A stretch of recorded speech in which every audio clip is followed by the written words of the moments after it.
ዛሬ ይዤላችሁ የመጣው ይሄ ሁለተኛ ቪዲዮ ነው። የአማርኛ ፊደላት ናቸው እነዚህ ለጀማሪ ተማሪዎች እና ለህፃናት እንዲሁም አማርኛ ቋንቋ መማር ለምትፈልጉ ይሆናቸዋል። ይሄ ሁለተኛ ቪዲዮ ነው። የመጀመሪያዎቹ ከሀ እስከ ረ ሰርቻለሁ። አሁን ደግሞ ከዚህ ላይ ከሰ እስከ ቸ ያሉትን ፊደሎች እናያለን ማለት ነው። ሰ ሸ ቀ በ ተ ቸ ደግሞ አግድም የተቀመጡት ቁጥሮች ናቸው።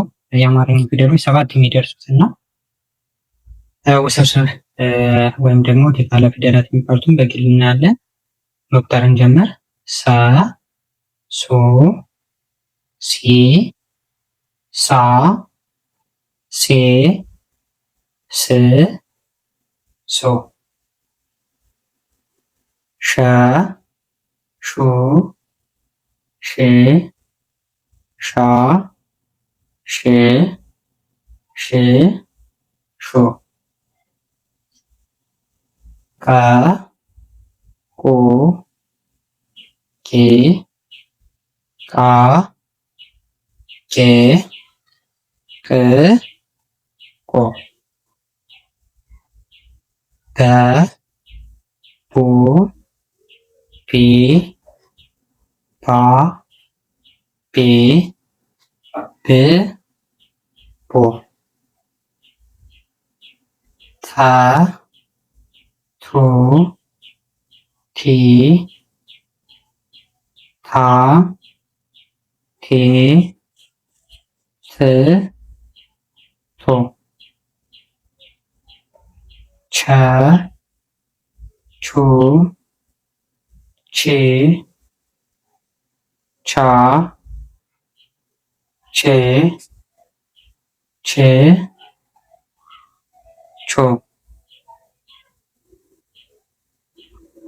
አግድም ስንቆጥር እነዚህን 6 የሚደርሱ ፊደላትን እንደዚህ እንቆጥራለን። ወደ ታች ደግሞ መቁጠር እንጀምር። እነዚህ በአንደኛው ላይ የሚገኙ ፊደላት ናቸው።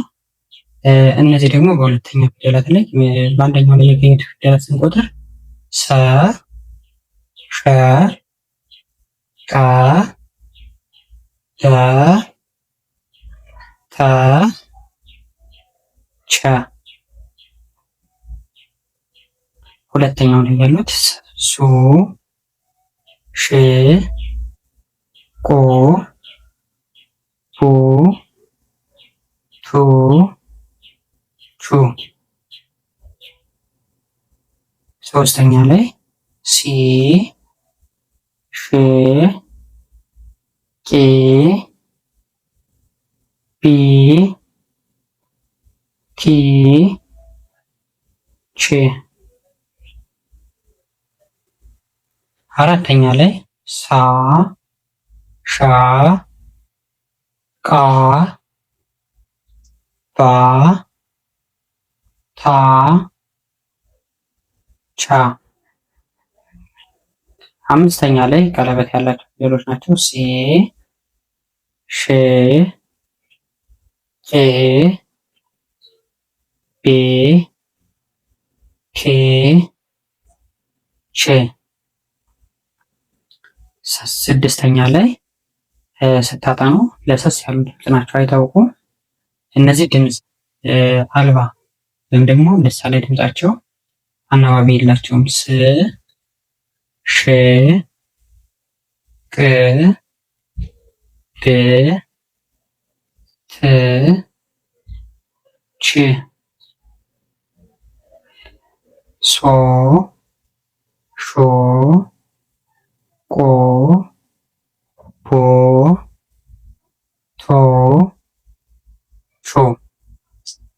ስለዚህ አግድምም ወደ ታችም ስንቆጥር ከዚህ ላይ ያሉትን ቴብሎች እንደዚህ እንቆጥራለን። የመጀመሪያ መለያቸው ቅርጽ ነው። አሁን እዚህ ጋር የመጀመሪያ ፊደል ሰን ይዘን እስከ 7ኛው ቅርጹን ስናየው ሰ የመጀመሪያው፣ ሁለተኛው ከጎን ነው ቅርጽ ያለው፣ ሶስተኛው ደግሞ ጫማ ወይም ደግሞ እግሩ ጥርስ ያለው ወደ ቀኝ ነው። ሁሎችም ወደ ቀኝ እግራቸው ጥርስ ናቸው ማለት ነው ሶስተኞች። አራተኛው ላይ ስንመጣ እግር ያላቸው ፊደሎች በግራ በኩላችን ነው። ሳን ሻን ስናይ እንደዛ። አንድ እግር ያላቸው ፊደሎች ደግሞ ወደ ግራ ነው እግራቸው እጥፍ ያለው። ቃን፣ ታን፣ ቻን ስናይ እንደዚሁ። ሌላም ጋ አለች፣ ሀ ብዙ ሀም እንደዚሁ አንድ እግር ስለሆነ ወደ ግራ እጥፍ ያለ ነው እግራቸው ማለት ነው። የሶስተኛ ፊደል እንዳይመስሏቸው። ባም አራተኛ ፊደል ነች፣ በግራ በኩል እግሯችን ነው። ሌላ አምስተኛ ፊደሎች ሁሉም ቀለበት አላቸው። ስለዚህ ከታች ላይ ቀለበት ካላቸው አምስተኛ ፊደሎች ናቸው ማለት ነው። ሌላ ስድስተኛ ፊደል እንዳሏቸው ወይ ዘንበል ያሉ ወይ ደግሞ ትንሽ ከላይ ጠመም ያለ ነገር አላቸው። ሽን ስታዩት ከመጀመሪያው ፊደል ወደዚህ ህዝባር የሆነ ነገር ነው። ሽም እንደዚያው ቀን። ሌላ ብ ከሁለተኛው ፊደል ከቡ ጋር እንዳይመሳሰላቸው። ይሄ በግራ በኩል ነው፣ ቡ ደግሞ በቀኝ በኩል ነው ማለት ነው። ችም እንደዚያው። ሌላ ሰባተኛ ፊደል ባለ ሁለት እግር ከሆኑ በቀኝ በኩል እግራቸው አጭር ነው። ሾን ስታዩ ማለት ነው። ሌላ ኮን። ኮን ደግሞ ባለ አንድ እግር ከሆኑ ላይ ፊደሎች ቀለበት አላቸው። አሁን ኮን ስታዩ፣ ሾ ስታዩ ከላይ ነው ቀለበታቸው ማለት ነው። በዚህ መለየት ትችላላችሁ። በቀጣይ ቪዲዮ እስክንገናኝ መልካም ጊዜ ይሁንልኝ።